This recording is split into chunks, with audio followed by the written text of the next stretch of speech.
ओम ज्ञानतिमिरान्धस्य ज्ञानञ्जनशलाकया चक्षुरुन्मिलितं येन तस्मै श्रीगुरुवे नमः। श्रीचैतन्यमनोभीष्टं स्थापितं येन भूतले स्वयं रूपः कदा मह्यं ददाति स्वपदान्तिकं। वन्देऽहं श्रीगुरौ श्रीयुतापदकमलं श्रीगुरून् वैष्णवांश्च श्रीरूपं साग्रजातं सहगण रघुनाथान्वितं तं सजीवं साद्वैतं सावधूतं परिजनसहितं कृष्ण चैतन्यदेवं श्रीराधाकृष्णपादान् सहगण ललिता श्रीविशाखान्वितांश्च। हे कृष्ण करुणा सिन्धु दीनबन्धु जगत्पते गोपेश गोपिकान्त राधाकान्त नमस्तुते। तप्त काञ्चन गौरांगी राधे वृंदावनेश्वरी विश्वभानुसुते देवी प्रणमामि हरिप्रिये। वाञ्छाकल्पतरुभ्यश्च कृपा सिन्धुभ्यैव च पतितानां पावनेभ्यो वैष्णवेभ्यो नमो नमः। जय श्री कृष्ण चैतन्य प्रभु नित्यानंद श्री अद्वैत गदाधर शिवासादि गौर भक्तवृंद। हरे कृष्णा कृष्णा कृष्णा हरे हरे, हरे राम राम राम हरे हरे। नमो विष्णुपादाय कृष्णप्रेष्ठाय भूतले श्रीमते भक्तिवेदांत स्वामिनिति नामिने। नमस्ते सारस्वते देवे गौरवाणी प्रचारिणे निर्विशेषशून्यवादी पाश्चात्यदेशतारिणे।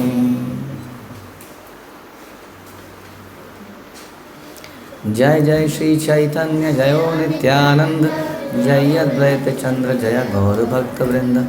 जय जय श्री चैतन्य जयो नित्यानंद जय अद्वैत चंद्र जय गौर भक्तवृंद। जय जय श्री चैतन्य जयो नित्यानंद जय अद्वैत चंद्र जय गौर भक्तवृंद। श्री चैतन्य भागवत आदि खंड 16.315। तो हमने सुना किस प्रकार से भगवान के विषय में चर्चा करने से हृदय शांत हो जाता है, कष्ट मिट जाते हैं। तो वैष्णव लोग बड़े दुखी थे, उनके ऊपर आरोप लग रहे थे कि आप ये भक्ति नहीं है, ये ढकोसला है या जो भी है, हल्ला गुल्ला मचाते हो करते करते। वो बड़े दुखी थे संसार के लोगों के लिए, क्योंकि वो भक्ति नहीं कर रहे थे। लेकिन ऐसे में वो क्या करते थे, साथ में बैठ के हरि कीर्तन और हरि चर्चा करते थे, और इस प्रकार से उनका हृदय शांत हो जाता था। 315 ये जने पढ़े सुने ये सब आख्यान ताहारे मिली बे गौर चंद्र भगवान। जो कोई इन विषयों को पढ़ता है या सुनता है वह परम भगवान श्री गौर चंद्र के चरण कमलों को प्राप्त करेगा। जो कोई इन विषयों को सुनता है पढ़ता है, परम भगवान के गौर चंद्र के चरण कमलों को वो प्राप्त करेगा। तो भगवान के बारे में सुनना कोई नॉर्मल कहानी के सुनने की तरह नहीं है, न्यूज़ चैनल में न्यूज़ सुनने की तरह नहीं है, ज्ञान लेने की तरह नहीं है। ये भक्ति भाव पैदा करता है।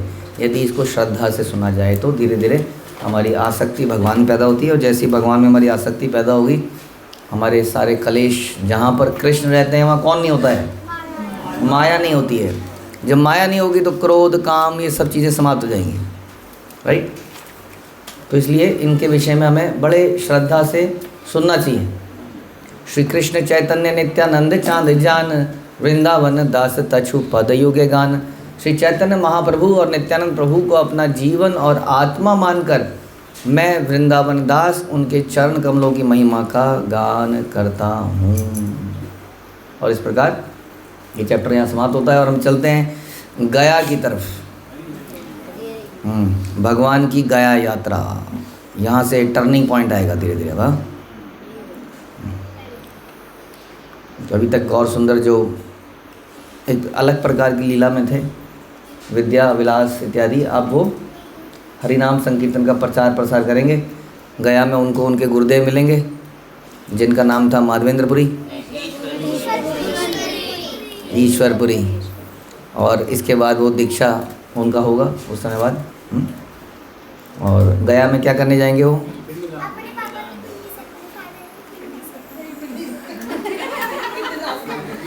ओके, पापा की पिंडी सेरेमनी, ठीक है जी, हाँ ठीक है, पिंड सेरेमनी कह लीजिए, श्राद्ध जैसी। ओके। जय जय श्री गौर सुंदर महेश्वर, जय नित्यानंद प्रिय नित्य कलेवर। परम भगवान श्री गौर सुंदर की जय हो, नित्यानंद के प्रिय भगवान की जय हो, उनका जिनका दिव्य एवं शाश्वत शरीर है। किसका शरीर शाश्वत है? और नित्यानंद प्रभु। जय जय सर्व वैष्णवेर धन प्राण, कृपा दृष्टि कर प्रभु सर्वजीवित त्राण। सभी वैष्णवों का जीवन और धन की जय हो। हे प्रभु कृपया अपनी कृपा दृष्टि से जीवों का उद्धार करें। आदिकांड कथा भाई सुन सावधाने, श्री गौर सुंदर गया चलिला ये मने। हे भाइयों, आदि खंड की कथा को ध्यान से सुनिए, जो भगवान की गया यात्रा का वर्णन करता है। आप लोग गए हो गए में? हे नमते नवद्वीपे श्री वैकुंठनाथ, अध्यापक शिरोमणि रूपे करे वास। इस प्रकार वैकुंठ के भगवान नवद्वीप में शिक्षकों के मुकुट मणि के रूप में निवास करते थे। शिक्षकों के मुकुट मणि, शिक्षक शिरोमणि, सारे शिक्षकों के लीडर, ज्ञान देने वाले, विद्या विलास में पहले पढ़ा और फिर पढ़ाया, पठा पाठन, ये भगवान ने किया। लेकिन ये कैसे थे? नवद्वीप जो था पूरे संसार की सेंट्रल यूनिवर्सिटी, और उस यूनिवर्सिटी के सबसे चमकता हुआ मणि थे गौर सुंदर। चतुर्दिक के पाषंड बाढ़े गुरुतर, भक्ति योग नाम हईले सुनेते दुष्कर। मिथ्या रसे देखी अति लोकेर आदर, भक्त सब दुख बड़ भावे न अंतर। नवद्वीप में नास्तिकों की संख्या बढ़ने से भक्ति का उल्लेख सुनना बड़ा मुश्किल हो गया। नास्तिक लोग बढ़ गए। हाँ, अभी तो नास्तिक कम हो गए हैं, भक्ति ज़्यादा हो गए, राइट? नहीं, अभी भी ऐसी है, और ज़्यादा बढ़ गए हैं। चारों तरफ जहाँ जाओ केवल नास्तिक है, इसलिए कहीं पर भी भक्ति का उल्लेख नहीं मिलेगा आपको। हर जगह लोग भक्ति जो कर रहे हैं, जो सो कॉल्ड पूजा पाठ कर रहे हैं, उसके पीछे भी उनका उद्देश्य है कि कैसे उनका सब बस उनकी भला आए, उनकी भला किसी के ऊपर टल जाए। क्या हो, आए तू जाए तू, आई भला को टाल तू, किसी और पे चढ़ जाए। तो हमारे घर का वो मिर्ची और नींबू लगा के चौराहे पे रख दीजिए, चौराहे पे जो गुजरेगा उसके सर पे चढ़ जाए वो हमारे जीवन की जो भी बला है। तो इसलिए लोग ये सब करते हैं। तो इसलिए भक्ति यानी कि अनविलासिता शून्यम, यानी कि बिना किसी इच्छा के निष्काम भगवान की सेवा, ऐसे उल्लेख सुनना बड़ा कठिन हो गया है। कहीं सुनाई नहीं देते हैं ऐसी बातें। बहुत ज्ञान है लेकिन संसार में, टीवी में ये कर दो, आज के दिन ये होना चाहिए, ये वाला पक्ष लगाया, ये वाला पक्ष लगाया, ये तिथि है, इस तिथि में ये करना है, इस तिथि में वो करना है। बाप रे, इससे पहले कभी ऐसा नहीं हुआ इतना ज़्यादा जितना अब हो रहा है ये सब। हाँ, सब लोग कुछ ना कुछ हित के लिए चक्कर में लगे हैं और बहुत सारे लोगों की जेब गर्म हो रही है, पूरा बिजनेस बन चुका है। इसलिए बोला था कि कलयुग में ये ब्राह्मणों के घर में कौन पैदा होगा? राक्षस। ये राक्षस सब हवन करा रहे हैं, सब ये सब करा रहे हैं, पूजा पाठ इस प्रकार की, जिससे लोग और ज़्यादा भ्रमित होते जा रहे हैं। तो नवद्वीप में नास्तिकों की संख्या बढ़ने लगी। भक्तों को देखकर बड़ा दुख हुआ कि लोग केवल माया के झूठे भोगों से ही आसक्त होते जा रहे हैं। केवल उन्हें क्या चाहिए? उन्हें लक्ष्मी चाहिए, उन्हें काली माँ। अभी हम गए थे कलकत्ता, जहाँ देखो वहाँ पर पंडाल लगा हुआ था देवी माँ का, बड़ा बढ़िया से सजा हुआ था, हर तरफ चारों तरफ लाइट ही लाइट, पंडाल ही पंडाल। कितने शुद्ध भक्त बन गए देवी के। उसमें देवी के भक्त नहीं है, वो देवी भी जानती है इस बात को, मेरे भक्त नहीं है, इन सबको अपना उल्लू सीधा करना है, इसलिए मेरी पूजा कर रहे हैं, बस खत्म बात। तो इस प्रकार देख रहे थे प्रभु से आविष्ट है आछे न अध्ययने, भक्त सब दुख पाए देखने आपने। यद्यपि भगवान अध्ययन और अध्यापन में लगे थे, लीन थे, फिर भी उन्होंने भक्तों के दुख को देखा। हाँ, भगवान तो अपने एक रस में थे, पठा पाठन के। हाँ, एक यूथ प्रीचिंग कर रहे थे। हाँ, केवल यूथ प्रीचिंग पे फोकस था उनका इस वक्त। बड़ी संख्या में विद्यार्थियों को पढ़ा रहे थे, बड़ी संख्या में, और उसी के थ्रू उन्हें धीरे धीरे कृष्ण भक्त बना रहे थे। लेकिन अब बाकी तो भक्तों का भी दुख उन्हें दिख रहा था। हाँ, कांग्रीगेशन का दुख। निरवधि वैष्णव सबेर दुष्ट गाने, निंदा करी बोले ताह सुने न आपने। उन्होंने सुना कि दुष्ट लोग लगातार वैष्णवों की निंदा कर रहे हैं, और भगवान को ये निंदा बिल्कुल प्रिय नहीं है ना। somebody was saying ना, आप में से कोई, हाँ अर्जुन प्रभु हमारे, कि भगवान जो है माफ़ नहीं करते हैं, वैष्णव तो माफ़ कर देते हैं। किस चीज़ को?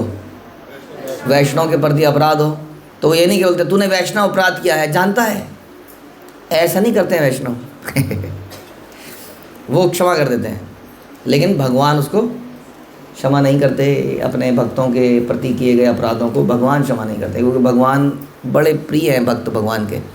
इसलिए तो भगवान ने देखा कि हमारे ये सारे वैष्णवों की निंदा हो रही है, चारों तरफ लोगों ने हाहाकार मचा रखा है, और वैष्णव अक्सर बड़े सरल होते हैं, और सरल होने के कारण जवाब नहीं देते हैं।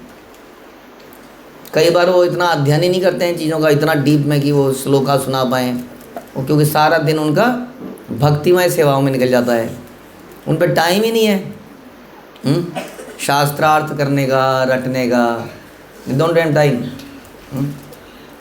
कुछ ही व्यक्ति ऐसे हैं जो ऐसा कर पाते हैं, बाकी लोग भक्तिमय सेवा में लगे ही हैं, अपना मस्त हैं, एकदम आनंदित हैं, तो इसलिए वो जवाब भी नहीं दे पाते। कई बार उनकी श्रद्धा अटूट है, हाँ, लेकिन थोड़ा सा शास्त्रों में मात खा जाते हैं कई बार। और ये शास्त्रों के निपुण लोग, हाँ, तोते ये तोते की तरह कुछ बोलते हैं, लेकिन इनके पास यथार्थ में कुछ नहीं है। तो ऐसे लोग डिबेट में कई बार भक्तों को भी हरा देते हैं, निंदा करते हैं। चित्ते इच्छा हिल आत्म प्रकाश करीते, भाभी लेना आगे आसी किया गया हईते। इच्छामय गौर सुंदर श्री गौर सुंदर भगवान गया भूमि देखीते हिला इच्छातान। तो भगवान ने इस प्रकार से स्वयं को प्रकट करने की इच्छा करी कि अब मेरा समय आ गया है कि अब मुझे अपने आप को प्रकट करना है, जिस उद्देश्य से मैं संसार में आया हूँ उसको पूरा करना है। अभी तक मैं सब कुछ छुपाए बैठा था, अपना प्रकाश को छुपा रखा था मैंने कि मैं क्या कर सकता हूँ। नवदीप में हालांकि उनका प्रकाश बड़े स्केल पे व्यापक रूप में लोगों को मालूम हो गया था कि बहुत ही कोई असाधारण व्यक्ति है, लेकिन पूरे जगत को अब ये देखना था कि महाप्रभु किस लिए आए संसार में। लेकिन उन्होंने सोचा कि पहले गया जाना चाहिए। हाँ, भगवान पूरी एक अच्छी सी मूवी बनाते हैं, एक स्टोरी बनाते हैं, अकस्मात नहीं करते हैं। नहीं, ऐसा नहीं होता अचानक से भगवान आए अकस्मात। हाँ, और अर्जुन को विराट रूप दिखाया। अर्जुन को विराट रूप दिखाने से पहले उनके भाई बहन बन के खेल रहे हैं, कूद रहे हैं, और ये लंबी स्टोरी चल रही है, पूरी महाभारत चल रही है। नहीं, और फिर जाके कहीं कुरुक्षेत्र हो रहा है उसमें, तब भी वो तो ड्राइवर बन के बैठे हैं, नोबडी न्यू कि ये कौन है। तब अर्जुन ने अपने मित्र से पूछ लिया, ऐसी केशव क्या करूं समझ नहीं आ रहा है, ऐसी जैसे दोस्त से पूछ लेते हैं। और तब जाके उन्होंने बताया, बताते विराट रूप ही दिखा दिया। तो भगवान एक सीन क्रिएट करते हैं, सिस्टम ऐसा बनाते हैं कि सबको लगता है कि सिस्टम परफेक्टली चल रहा है, ये संसार इस प्रकार बनाया जाता है कि लगता है ये ऑटोमेटिक है। हाँ, तो इस प्रकार से भगवान ने सोचा कुछ करना चाहिए, एकदम से थोड़ी मैं हरि नाम करने निकल जाऊँगा अचानक से। आज अचानक से क्या हो गया मेरे को ये, तो उन्होंने दिखाना था कि जब ऐसा कुछ करना है तो उससे पहले आपको गुरु धारण करना पड़ेगा, गुरु से दीक्षा लीजिए, उनकी सेवा कीजिए, फिर धीरे धीरे आपके अंदर भाव पैदा होंगे। ऐसा नाटक उन्होंने किया हमारे लिए। तो उन्होंने सोचा कि मुझे गया जाना चाहिए। परम स्वतंत्र भगवान गौर सुंदर ने गया के पवित्र स्थान को देखने की इच्छा करी। ओके, तो यहाँ पे लिखा है कि एक समय गया नगरी बौद्धों के प्रबल आंदोलनों से अत्यंत व्याकुल हो गई। हाँ, बोध गया भी है ना वहाँ पे, बोध गया। हाँ, बुद्धा गॉड दैट डिवाइन चक्षु देयर सीम्स। तो बौद्धों ने वहाँ वेद विहित कर्म कांड को नष्ट करने के लिए तीव्र आंदोलन स्थापित कर दिया। हाँ, तो बुद्ध जो हैं बुद्धिस्ट, इनका क्या प्रयोजन है? ये कहते हैं क्या कि ये शास्त्र वास्त्र सब झूठ है। हाँ, ये सब कर्म कांड कर रहे हो आप लोग। हाँ, उनकी फिलॉसफी है कि सब कुछ शून्य से आया था और शून्य में चला जाएगा, यानी कि आपकी और हमारी जब मृत्यु होगी तो हम कहाँ चले जाएंगे? शून्य में, non existent, end of life. उसके बाद कुछ नहीं है। हाँ, और उस कुछ नहीं से ही कोई आ भी रहा है, पता नहीं उस कुछ नहीं के अंदर से कोई आ कैसे रहा है कि नहीं? अगर एक कढ़ाई में आलू की सब्ज़ी बनी है तभी कढ़ाई में हाथ डालने पर आलू निकलेगा। आप कहोगी कढ़ाई खाली है और हम हाथ डालेंगे और आलू निकलाएंगे और हम खाएंगे, बड़ा मज़ा आएगा। उसके बाद हम मल निकालेंगे और वो पॉट के शून्य में चला जाएगा और हमेशा के लिए ख़त्म। आपके घर से ख़त्म हो गया ना मल, आपके घर में है मल, निकल गया पॉट के शून्य में से, वो ख़त्म हो गया। हाँ, शून्य कढ़ाई से आया, कढ़ाई भी तो शून्य है ना, उसमें से आया आलू, हमने खाया, मल बना, शून्य में चला गया। ऐसा होता है? हाँ, मल शून्य में नहीं जाता है, किसी दिन नाली ब्लॉक हो जाएगी तो सब दिखने लग जाएगा आपको, अंदर ही वापस आएगा। हाँ, शून्य में कुछ नहीं जाता है, समझ में आया? वो पता नहीं कहाँ कहाँ उसकी लाइफ है, उसकी लाइफ ऑफ अ स्टूल भी बना सकते हैं, लाइफ ऑफ अ स्टूल। मैं निकला था गड्डी मैं निकला गड्डी लेके, पॉट में घुस गया, फिर पॉट से पाइप में गया, पाइप से एक नाली में गया, नाली से एक रिवर में गया, वहाँ पर सीवरेज ट्रीटमेंट प्लांट था, वहाँ मुझे ट्रीट किया गया और अच्छे से। हाँ, और फिर अल्टीमेटली मैं खाद बना, और खाद बन के मैं भूमि में चला गया, और वहाँ से पौधों ने मुझे खाया और अन्न उगाया, और मनुष्य ने उस अन्न को खाया और फिर मुझे बनाया। लाइफ साइकिल इस प्रकार। तो शून्य कुछ नहीं है। अगर कोई व्यक्ति कहे कि शून्य है, इसका मतलब उसे मालूम ही नहीं है, इसलिए कह रहा है सब शून्य है। लेकिन जो बुद्धिस्ट थे उन्होंने इसका खूब प्रचार किया और हम हार भी गए। क्यों हार गए हम लोग? क्योंकि हम कर्म कांड में लगे थे, हमारा कोई अस्तित्व नहीं था। हाँ, छोटे मोटे फ़ायदों के लिए हम कुछ पूजा पाठ करते थे, इसलिए उसमें गड़बड़ियाँ त्रुटियाँ किसी ने भी निकाल दी और बेइज्जती कर दी हमारी।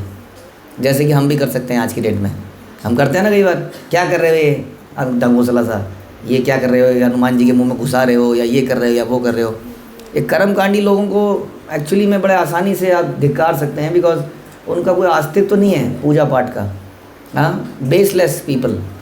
तो इसी तरह से ये ठीक नहीं है। इसलिए हमारा सनातन धर्म समाप्त होता जा रहा है, क्योंकि सब कुछ स्वेच्छा मतलब अपने फ़ायदे के लिए करा जा रहा है। कोई भी तोड़ दे रहा है इसको, क्योंकि वो कह रहा है अरे ये क्यों करते हो, इससे अच्छा ये कर लो, ये फ़ायदे में क्या कर रहे हो, इससे अच्छा ये ना कर लो।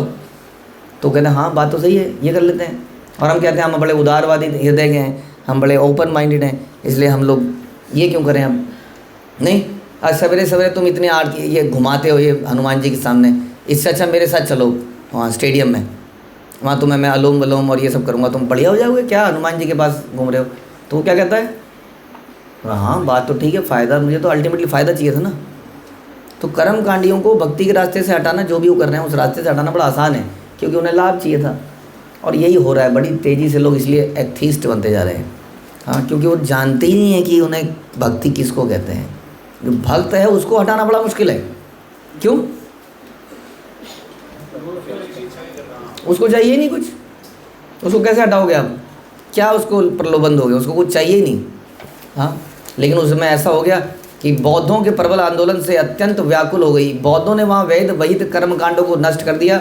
उन वैदिक पथ का अनुकरण करने वाले लोगों को बौद्ध आक्रमणों से बचाने के लिए हाँ इस प्रकार से भगवान गदाधर विष्णु ने गयासुर के मस्तक पर अपने चरण रखे।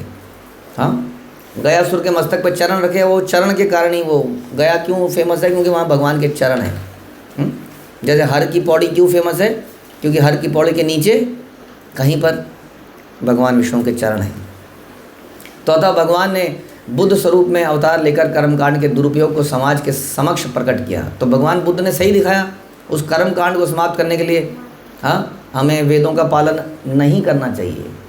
इसलिए उन्होंने इतने एक्सट्रीम में चले गए कि ये बोला कि ये वेद ही गलत हैं, छोड़ दो इस वेद को। एक प्रकार से उन्हें उसके ऊपर से विश्वास ही हटाया, तब जाके वो कर्मकांड से हटेंगे ना, नहीं तो कर्मकांड ही करते रहेंगे। ये बड़ी इम्पॉर्टेंट बात है, समझिए। कई लोग कहते हैं कि कई सारी प्रेसेस हैं, उन्होंने इतनी सारी किताबें निकाली, कितना अच्छा किया। ठीक है, हमारी किताब भी अच्छी है, Bhagavad Gita as it is, but उस किताब में क्या प्रॉब्लम है? उन किताबों में ये प्रॉब्लम है कि उन किताबों में कर्मकांड नहीं बताए गए, डायरेक्ट भक्ति का रास्ता नहीं बताया गया ठीक से। ये ज़्यादा खतरनाक है, क्योंकि इसके चक्कर में लोगों ने सोचा कि हम इस संसार को भी जी रहे हैं और इस संसार के बियॉन्ड जो भी है उसका भी काम कर रहे हैं, यानी कि हम आध्यात्मिक जीवन भी जी रहे हैं, हम भक्ति कर रहे हैं। ऐसा उनको इल्यूज़न हो गया इस कर्मकांड को करने से। एक बार से उनके जीवन से कर्मकांड को हटा दिया, थोड़े दिनों बाद कहीं ना कहीं भगवान की दिव्यता को देख के उनके अंदर लगेगा कौन चित्रकार है, ये कौन है डिज़ाइनर, मुझे कुछ करना चाहिए, मैं इसके लिए कर क्यों नहीं रहा हूँ कुछ। फिर वो खोजेगा रास्ता कि मुझे क्या करना चाहिए। नहीं तो कोई बता देगा कुछ नहीं करना चाहिए, ये शनिदेव को जल चढ़ा देना चाहिए, तेल चढ़ा देना चाहिए, शिव जी को ऐसे कर देना चाहिए। तो क्या कहा हो गया, अब उस क्रिएटर को मैंने संतुष्ट कर दिया। लेकिन ऐसे संतुष्ट थोड़ी गया। तो इसलिए इस प्रकार का लिटरेचर जो समाज में फैल रहा है कभी मत बांटिए। अगर आपके हाथ में कभी आ जाए तो उसको मे बी गंगा जी में दबा दीजिए, दैट इज़ बेटर, क्योंकि वो ज़्यादा समस्या क्रिएट कर रहा है। ठीक है जी। तो भगवान बुद्ध ने खंडन किया इन वेदों का। हाँ, और बाद में कौन आए? चैतन्य महाप्रभु से पहले कौन आए? श्री माध्वाचार्य की जय, उनका आविर्भाव दिवस आने वाला है। फिर मध्वाचार्य आए, उसके पहले शंकराचार्य आए, सॉरी। तो शंकराचार्य ने बोला कि ऐसा नहीं है कि वेद गलत है, वेद हैं, और वेदों में शून्य कुछ नहीं है, कुछ भी शून्य नहीं है। क्या है? एक भगवान है और उसी में हम मिल जाएंगे और हम भी भगवान बन जाएंगे। इसलिए भगवान हैं, लेकिन हम भी भगवान हैं। हम भगवान से पृथक होकर यहाँ गिर पड़े हैं, एक दिन उसी अग्नि की ज्वाला में हम चले जाएंगे जहाँ से हम पृथक हुए हैं, और हम भी भगवान बन जाएंगे। That is the end of life. देखिए, शून्यवाद इस सोफिस्टिकेटेड शून्यवाद। हाँ, शून्य ने कहा कि शून्य में चला गया, जैसे आपने बोला कि पॉट के होल में मल चला गया। इन्होंने बोला मल वहाँ ख़त्म नहीं हुआ, उसके बाद मल आगे गया और खेतों में खाद बन के मिल गया और उसका जीवन समाप्त हो गया। ऐसा नहीं हो सकता है। हाँ, कहते हैं ना बूंद बूंद से घड़ा भरता है, कहते हैं। तो इसका मतलब बूंद का अस्तित्व है या नहीं है? तभी तो घड़ा बना भरा। तो इस घड़े में हर बूंद का अस्तित्व है, लेकिन एज ए टोटल ये घड़े पानी का घड़ा दिख रहा है। अब वो टोटलिटी को हम देख रहे हैं और कह रहे हैं बूंद का अस्तित्व खत्म हो गया। मिट्टी में हर कण का अस्तित्व खत्म हो गया? नहीं हुआ, लेकिन ओवरऑल वो दिख रही है मिट्टी है और इसमें ये सब मिट्टी के कणों का अस्तित्व खत्म हो गया। ये भी एक प्रकार का शून्यवाद है, एक प्रकार का। लेकिन इसने, शंकराचार्य ने वेदों को फिर से स्थापित किया कि वेद हैं, पढ़ो। लेकिन वेदों का डिफरेंट मीनिंग निकाला, जो कि आपने वीडियो में सुना होगा। हाँ, पद्म पुराण में कैसे वो पार्वती जी को बता रहे हैं कि कैसे मैं गलत व्याख्या करूँगा वेदों की पर्पसफुली। इस प्रकार से शिव जी स्वयं शंकराचार्य बन के आए और वेदों का गलत विस्तार किया। और उसके बाद मध्वाचार्य आए, उन्होंने स्थापित किया द्वैतवाद, अद्वैतवाद का खंडन करके उन्होंने द्वैतवाद को स्थापित किया कि भगवान अलग हैं और जीव अलग है और ये हमेशा अलग रहेंगे। न त्वेवं जातु नासम न तुम नेमे जनाधिपा। तो हमेशा तुम बने रहोगे, ये राजा ये सब बने रहेंगे अर्जुन। कभी ऐसा समय नहीं आएगा कि तुम समाप्त हो जाओगे या ये राजा समाप्त हो जाएंगे या मैं समाप्त हो जाऊँगा। ठीक है, ओके। तो उसी परंपरा में आगे चलकर चैतन्य महाप्रभु आए और वो गया जाने का प्लानिंग कर रहे हैं।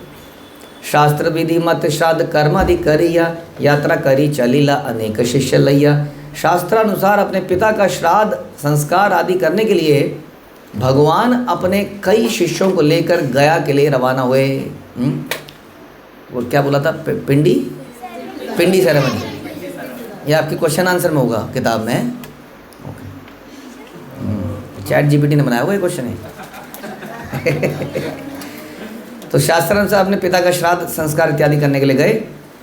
जननीरा आज्ञा लई महाहर्ष मने, चली लेना महाप्रभु गया दर्शने। भगवान ने पहले माता सची से अनुमति ली और फिर प्रसन्नतापूर्वक गया के दर्शन के लिए प्रस्थान किया।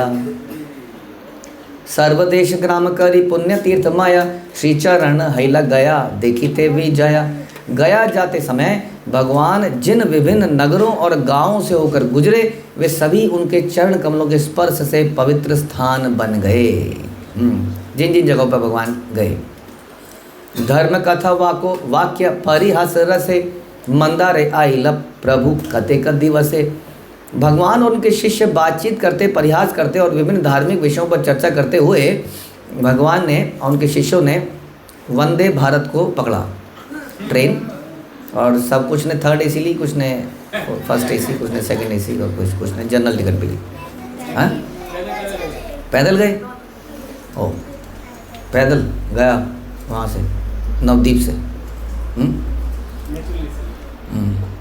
तो सही है, पैदल चल सकते हैं ऐसे, यहाँ से वृंदावन पैदल। गया तो बहुत दूर है, वृंदावन तो पास में है, 130-40 किलोमीटर बस मात्र। भगवान तो बहुत दूर गए। तो ऐसे करते करते ये चलते चलते हुए गए, धार्मिक विषयों पर बातचीत करते गए और कुछ दिनों के बाद मंदार पहाड़ी पर पहुँचे। कई दिन लग जाते थे उस वक्त एक जगह से दूसरी जगह में जाने में। देखिया मंदारे मधुसूदन तथाए, भ्रमि लेना सकल पर्वत स्वलीलाए। भगवान ने पहले पहाड़ी की चोटी पर मधुसूदन के विग्रह के दर्शन किए और फिर अपनी इच्छा के अनुसार पहाड़ी पर घूमे। तो खाने वाने का इतना कुछ प्लानिंग नहीं कर सकते इसमें। कितनी गोपी ड्रेस ले जानी पड़ेंगी और कितने धोती कुर्ता ले जाने पड़ेंगे, बताइए जी, हैं? अब बताइए, कुछ तो बताइए। कम से कम बैग थोड़ी लेके चलते थे ये लोग। कम से कम क्या होता है? तो जैसे एक पहन रखा है और यहाँ कंधे में डाल लो धोती को कंधे में डाल लो एक उसको, और वो कई मल्टीपर्पज़ कपड़े होते हैं। जैसे वही गमछा बन जाता है, वही तौलिया बन जाता है, वही सब कुछ बन जाता है इस प्रकार। और कॉपी ड्रेस कितनी ले जानी पड़ेगी? बीच में कुछ कुछ फंक्शन आएंगे अलग अलग, 5-6 तो ले जानी पड़ेगी ना।